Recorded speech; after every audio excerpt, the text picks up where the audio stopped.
السلام علیکم ورحمۃ اللہ وبرکاتہ عزتمندو مونږ نن تاسو ته د رمضان په اهمو مسایلو باندې شروع کوو خو د هغې نه وړاندې که چېرته تاسو زموږ په چینل باندې نوي یې نو زموږ چینل سبسکرایب کړئ او د نورو ملګرو سره شیر کړئ. که چېرته یو نابالغ ماشوم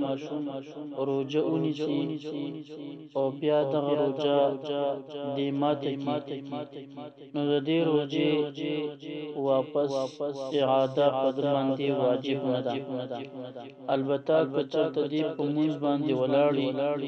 او مونځ په منځ کې مات کړي نو دغه مونځ ده باندې دوباره راوړل واجب دي. کله چې دا ماشوم د 7 کالو شي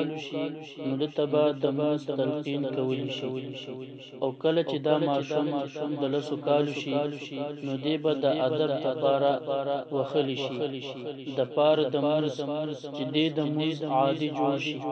او په مونځ باندې راووږدي.